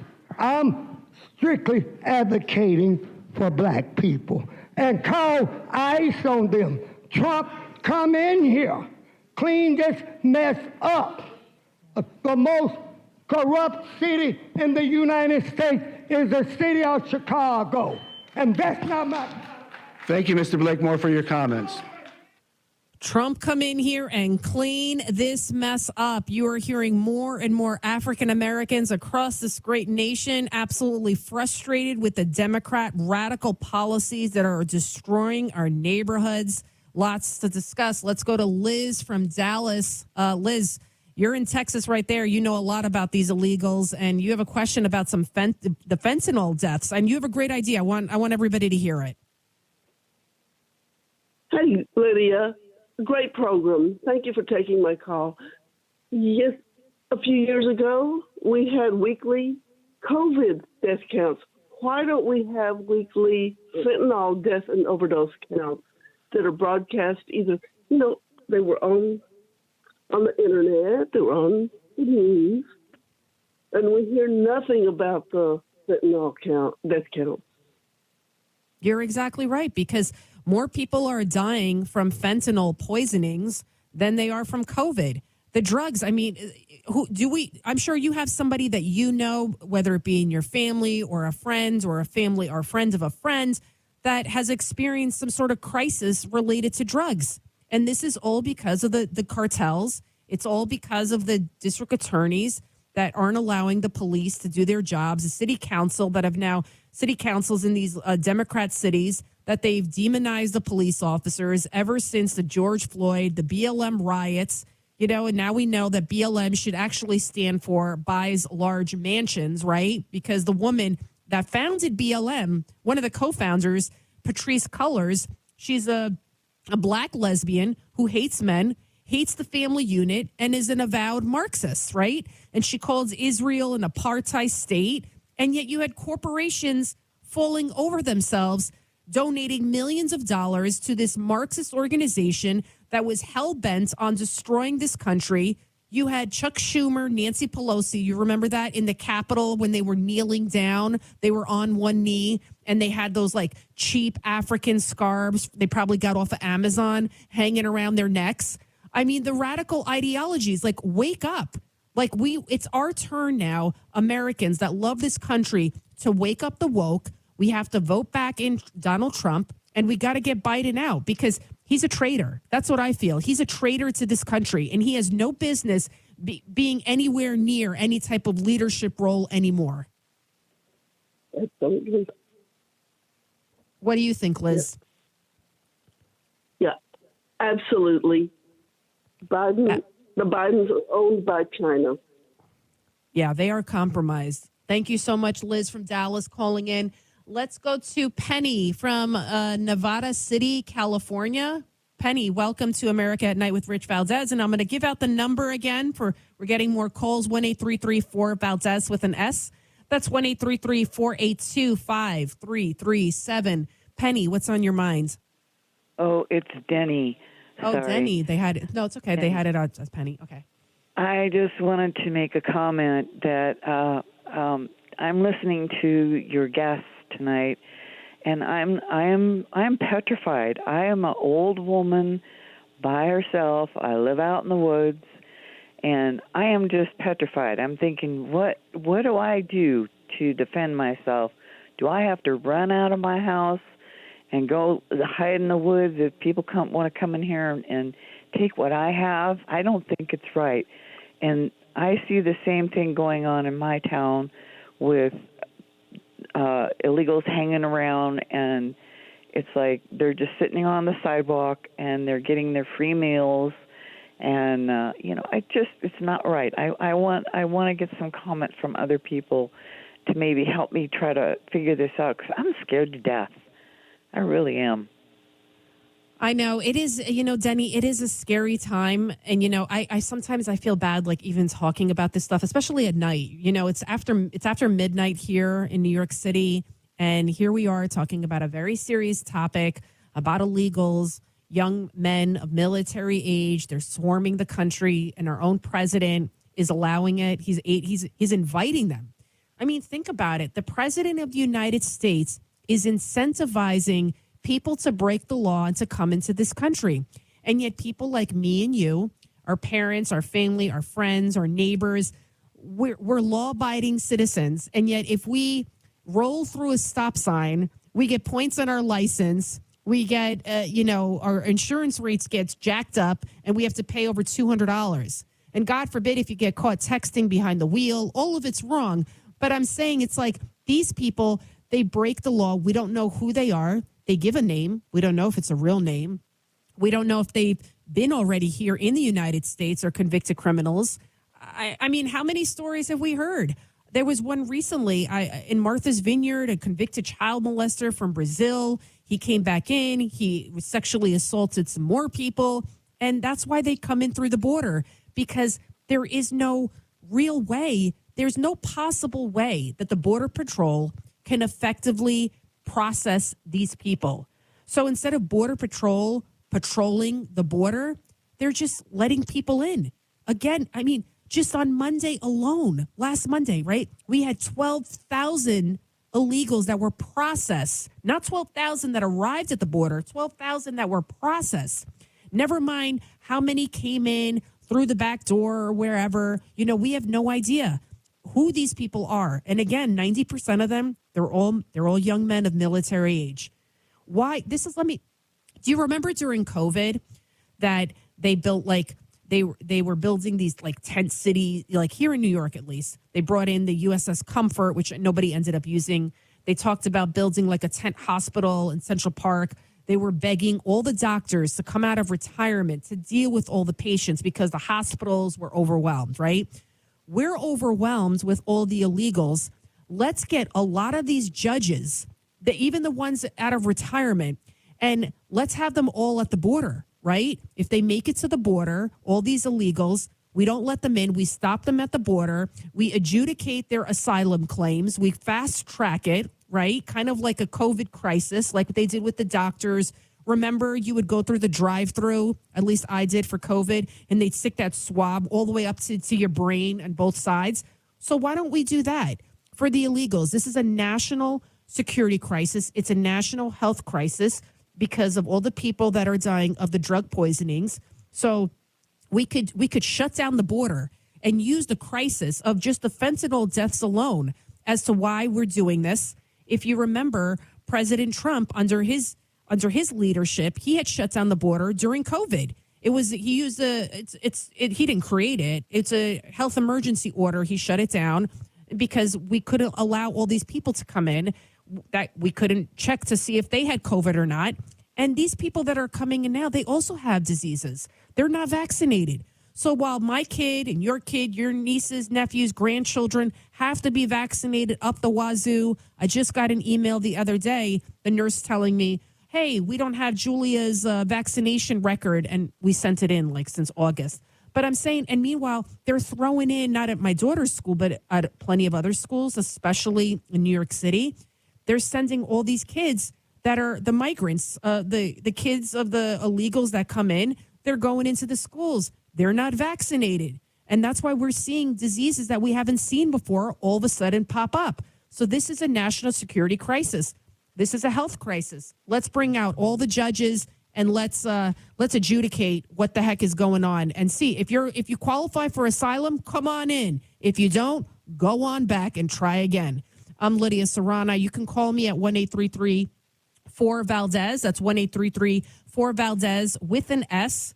Before we go, I think we have time. I want to play the Coco Lemon because we're going to talk about this, what they're trying to do to our children. Coco Lemon's a very popular cartoon, and it's on Netflix now. It's on Netflix. Here's a little snippet of what they're trying to shove down our throats, specifically our children. Take a listen.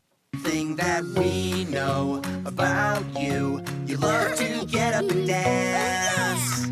How about you break out those moves for your two biggest fans?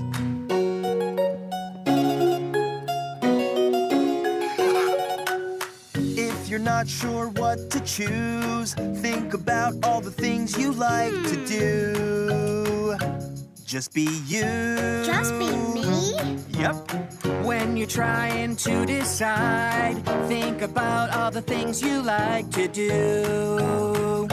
Just be you. Just be me. So those are two gay dads, and they're telling the kid you can be whatever gender you want to be. We got a lot to talk about. I'm Lidia Curanaj. You're listening to America at Night. We'll be right back.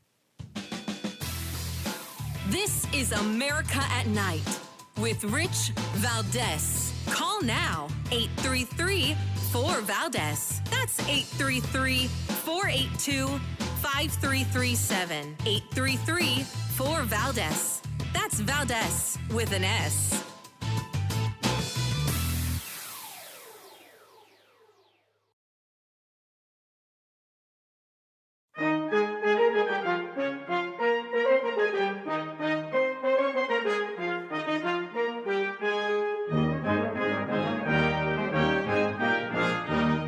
Now, 833-4-VALDEZ. That's 833-482-5337. 833-4-VALDEZ. That's Valdez with an S.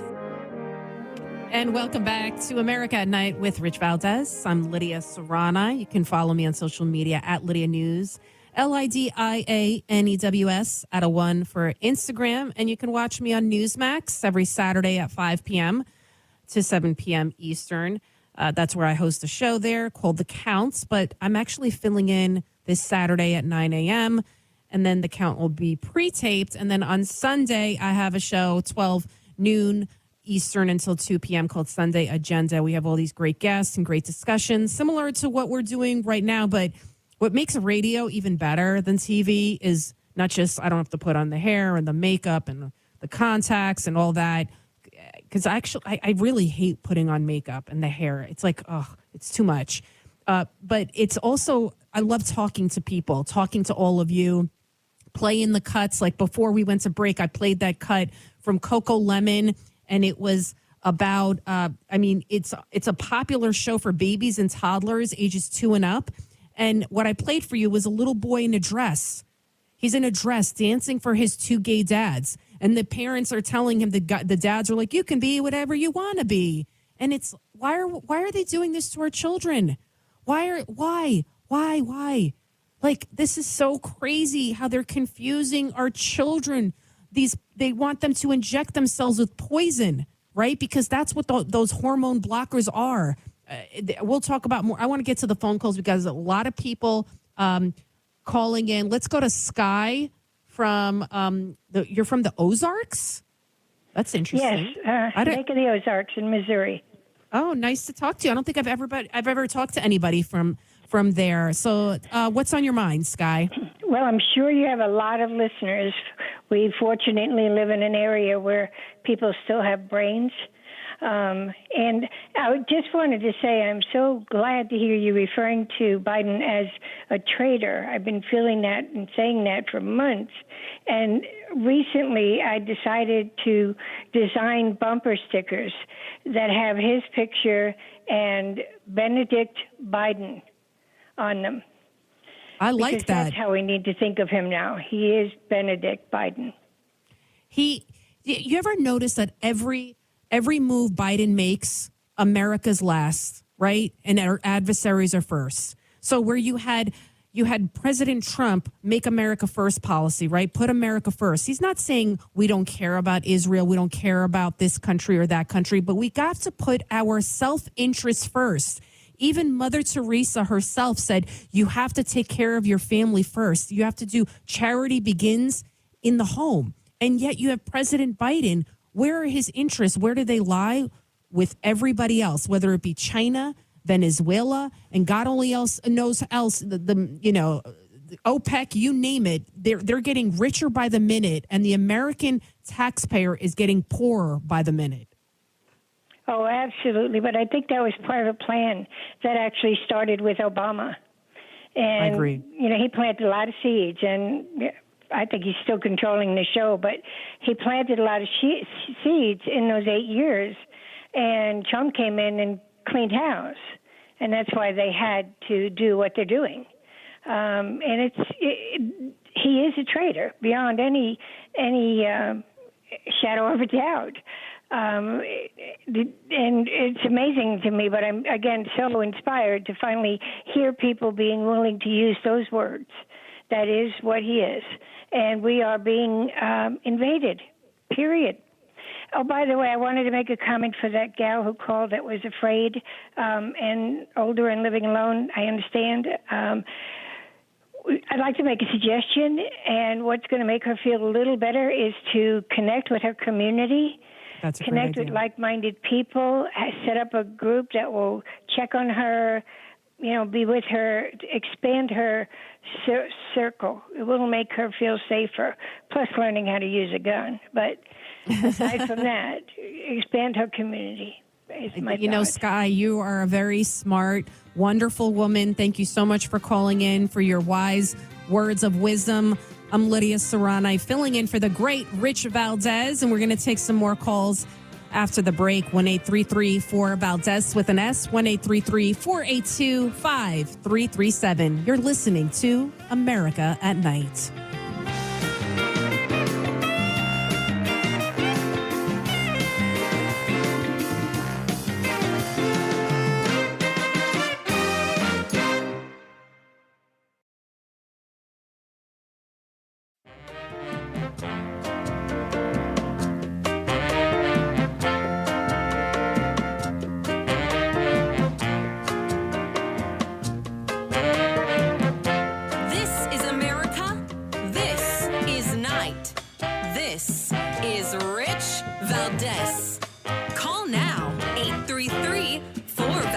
That's 833-482-5337. 833-4-VALDEZ. That's Valdez with an S. So the question is on holding Biden accountable for what he's done. Of course we will. I mean, there was one of the other candidates said that Then he wanted to pardon Biden. Like, why would you do that? I mean, like, give me a break. And so, yeah, we're going to have a single standard of justice in this country. People are not going to be able to evade accountability just because they happen to be part of the D.C. ruling class.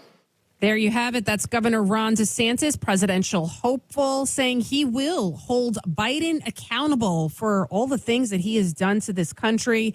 I'm Lidia Curanaj, filling in for the great Rich Valdez, and you're listening to America at Night. We are taking phone calls, and we want to hear from you guys. That's what this is all about. I'm a TV host for Newsmax. I've done radio as well. And so while I love doing TV, I love Newsmax, I love Chris Ruddy, my boss, and I'm not just saying that he's a good man. He lets me be me, and it's fantastic to have a boss that's supportive of whatever you have to say. And basically, all my bosses there, they just say, if you have the facts to back up what you're saying, like if you're going to say that the lieutenant governor of California, who is now trying to get Trump kicked off the ballot in California, if you're going to say she's funded by Soros, we want you to look at the financials and make sure that she has been funded by Soros. So sure enough, our researcher looked it up, $36,000 direct payment from George Soros, his PAC, you name it. And that's how it goes. That's how it goes. You've got evil people in this country that want to fundamentally change America. Why? Because they hate America. Because ultimately they hate themselves, right? And I think misery loves company. I also think that it's a money racket, all of these illegals, because all of these hotels, and they're getting paid a lot of money, hundreds of dollars per person per night. And the people that own the hotels, they are foreign entities, companies, China, Middle East, you name it. They're getting richer and richer. And isn't that the Biden way, right? Everybody else gets richer while Americans get poorer. That's what he did when he declared war on the fossil fuel industry day one in office, when he shut down the Keystone Pipeline, right? We went from being energy independent, having so much energy, so much oil, which is AKA money, which is wealth, which is AKA power, that we were selling it. That's why we had national gas average per gallon was $1.82. And now you're lucky, you can't find gas, at least here in New York, under $3. It's like $3.15, some places $4, you name it. And then anything that is transported by gas becomes more expensive too. So that's what's happening. And that's why you hear President Trump talking about drill, baby, drill. And with that one stroke of policy, right? And not even just the Keystone Pipeline. He's strangling the fossil fuel industry, the regulations. He's buying dirty oil, Biden, from Venezuela. He's buying from the Middle East and this and that, whatever. We are enriching the coffers, right? Iran. They're now billions and billions of dollars in oil revenue. We're making a lot. So we are indirectly funding terrorism, if you think about it. A lot of moolah for the mullahs. And it's all because of Joe Biden, that we have Ukraine, the issue there. We have what's going on in the Middle East, because we are weak. We are weak. And it's self-inflicted wounds, what we are doing to ourselves. We got a lot of calls. Let's go to the phone calls. Let's see. Who's on? Oh, shoot. We got Eric. You've been on hold for a long time. I'm sorry, Eric. Let's go to Eric. You're calling from Cape Girardeau, Missouri. Thank you so much for joining us here in America at Night. Well, thank you for having me. Hey, I heard you speaking about draining the swamp. And, I think we need to take care of our own house as Republicans before we start dealing with the bigger swamp in D.C. And that is getting rid of the leadership in the Republicans, being Ronna Romney and Mitch McConnell. They have done nothing but take victory out of and turn it into defeat in the midterms because of their actions. You're 100% right, because of the whole Dobbs decision, the abortion decision. I mean, here in New York State, you had Lee Zeldin. He lost to Governor Hochul. Governor Hochul is an idiot, okay? Anybody that knows her, that's why Andrew Cuomo picked her, right? Because she's a moron. And so what's more dangerous than somebody with a lot of power? Somebody who's stupid with a lot of power. That's why she's now creating a reparations committee. That's why they're now raising even more taxes in Manhattan, now to go into Midtown Manhattan, which is a tourist hub, which is also where all the hospitals are. They want to charge people who drive in $15 a day, and it's going to happen. So already half empty Manhattan, that's half empty of people that used to go into office buildings. The buildings are empty. Now they're going to, and the rest is the hotels. They're filled with all the migrants, illegals, and all that stuff.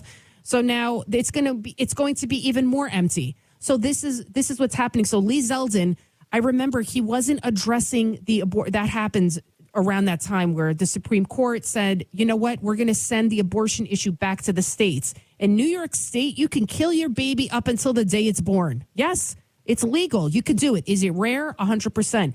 But rather than address the issue and say, listen, for me, like Governor Pataki did, I myself am pro-life, but I believe in the sanctity of life and the heartbeat and all that, but it's protected, it's enshrined in the New York State, law, blah, blah, blah. Instead, they just ignored it. We should not, as Republicans, as conservatives, be afraid to tackle those controversial issues, because what we do is we allow the Democrats to control the narrative and demonize it and make it seem like, oh, even if the life of the mother is in danger, we're not going to allow it, and we're going to hold. I mean, you won't have control over your bodies, and this and that. And so you're right, Eric, that we don't do, Republicans and conservatives. We don't take the ball and control it. We don't go on the offense. We're constantly going on the defense. And Ronna McDaniel, she is not fundraised properly. I don't know what. Look at George Santos. They should have never put him up as a candidate. So now we could lose that seat in New York. And now they might be changing all the district lines. It's just a mess. It's a total mess. Eric, thank you so much for calling. Let's go to Charlotte from Pittsburgh, Pennsylvania. Yes, I was calling about the woman who was apprehensive about living alone there. And here's two suggestions. She could get a burn gun, and that uses CO cartridges to shoot like a powder pellet, or it shoots a plastic bullet. It'll shoot pepper spray. It will even shoot tear gas, depending on the level of protection she wants. And then the other thing I was suggesting is if she goes and gets a dog from the pound, and whatever dog she has deep feelings for, it'll probably return him back to her. And that dog will alert her to anything crawling around her house or making noises if she doesn't live in an apartment. And then also it takes 3 days for the dog to get used to being sudden changes of environment, 3 weeks to start to be calming down, and 3 months to feel at home. So you have to give the animal 3 months to acclimate and be part of the home, just to let you know that. And that should give her some reassurance between a gun and a dog, because in that way she doesn't have to have a real gun if she doesn't want a real gun. Yeah, Charlotte, you were so sweet to call in and give those ideas.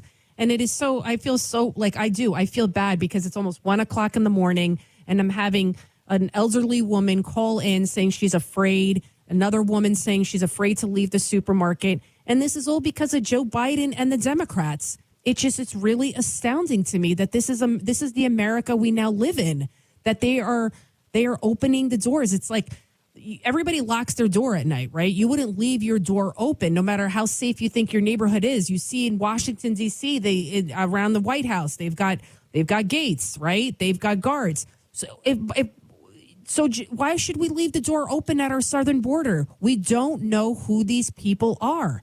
And so it's just beyond frustrating. And I hope and pray to God that come this presidential election, that Biden is out of office.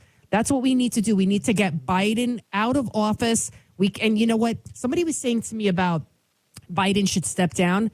I think Kamala Harris would be worse than Joe Biden. Could you imagine that? And then, oh my God, it's really frustrating. So that's why it's important to have these kind of shows. Rich Valdez does a great job every single night. He's got some amazing callers. You guys are really smart.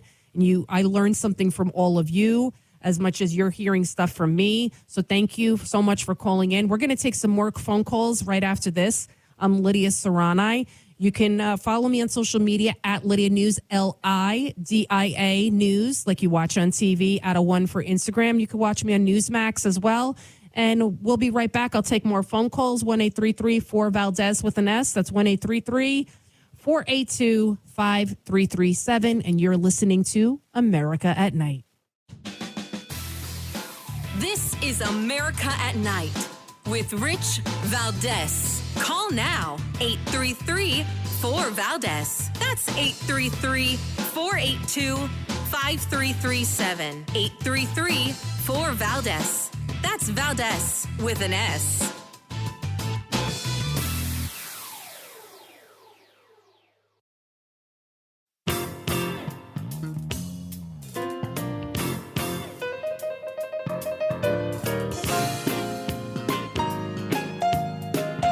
America at Night with Rich Valdez. I have been fortunate and blessed to, during the course of being vice president, have many situations where it becomes clear to me that there are, people of every age and gender, by the way, who see something about being the first that lets them know they don't need to be limited by other people's limited understanding of who can do what. Oh, my God. Kamala Harris. She makes no sense. I don't know who's worse, her or Joe Biden. Welcome back to America at Night with Rich Valdez. I'm Lidia Curanaj. You can follow me on social media at Lydia News, LIDIANEWS. And you can catch me on Newsmax, where I host several shows. We got a lot of phone calls. Yeah. So it's like the lesser of two evils. Joe Biden, the idiot, or Kamala Harris, the idiot, with her her stupid word salad, cackle and word salad nonsense. Let's go to John from Kamala Harris's hometown of San Francisco. Hi, lady. Actually, I met Kamala Harris in San Francisco. Oh, God. When she was DA. Yeah. Well, actually, well, I won't go into all that, but you're right. She's not qualified to be vice president. But I called just to say you're doing a great job. It's great Rich can have a night off, and it's great to hear a common sense New Yorker. And, and on a serious note, and you kind of mentioned reaching out to all the stations that you guys reach out to.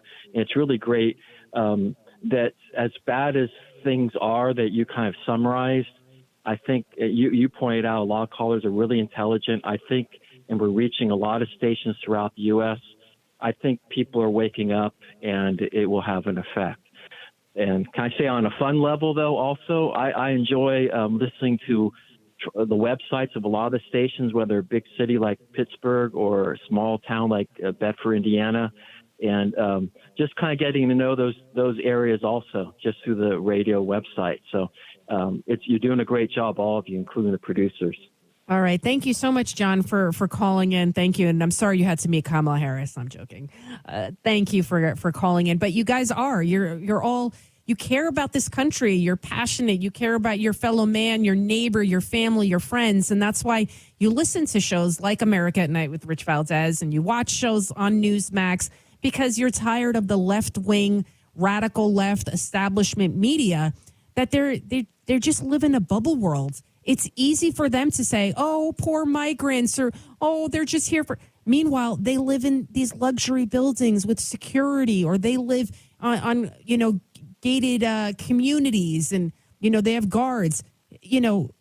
It's disgusting. It really is disgusting how out of touch. And of course, they're all based here in New York City, but even they're kind of waking up. Even the Democrats. Earlier I played the African-American gentleman, elderly man in Chicago, saying we want Trump back. And that's what we're hearing by and large from people throughout all different nationalities, all different, backgrounds, you name it. They want Trump back because they're seeing just how far things have fallen under the Biden regime. Let's go to, let's see, who should we go to? Let's go to Jim from Pittsburgh. Hey, Lydia, love the show. Hey, I'm 71 years old. I've been following politics since the early 70s. I was going to college at the time Watergate was unraveling, okay? That's how long I've been following politics. Trump's going to win outright, no question. Now, I feel bad for you living in Manhattan. I used to be a pharmaceutical rep in the late 90s. We went in there. I was trained with a rep. We went to a hospital. This was before 9/11. It was a VA hospital, and basically they had a fence around it. And I asked the female rep that I went in there to train, I said, what are you living in? She said, I'm living in a studio apartment. I think she said it was 750 square feet, and she was paying $2,000. in Manhattan. Wow. Wow. Yeah, I mean, this was in 1998. Wow. And we went to a VA hospital. There was a fence around it. I mean, insanity. Now, what's going on now? By the way, I used to listen to Chris Ruddy.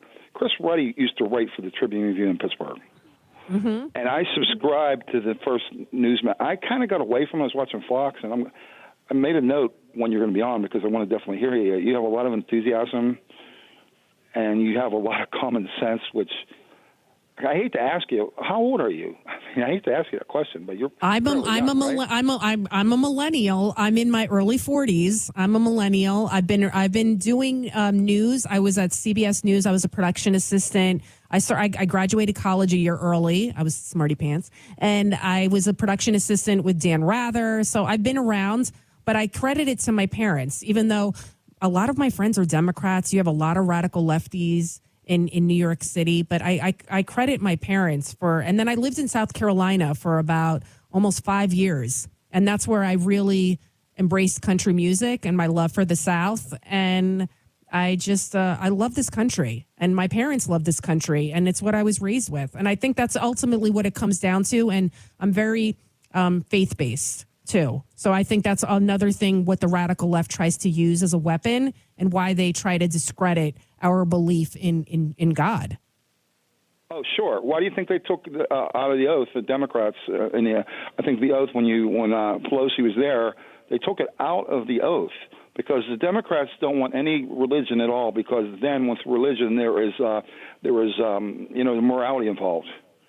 And, I mean, that's why they're crazy videos. I mean, that video you played is a level of insanity. It's insanity what they're trying to do to our kids. They want the government to be your daddy. They want to confuse, and that's what it is. It's about confusion, chaos, divide, and conquer. Thank you so much. We got to go to break. I'm Lidia Curanaj, and we'll be back, and I'll give you my closing message. And you're listening to America at Night with Rich Valdez. This is America at Night with Rich Valdez.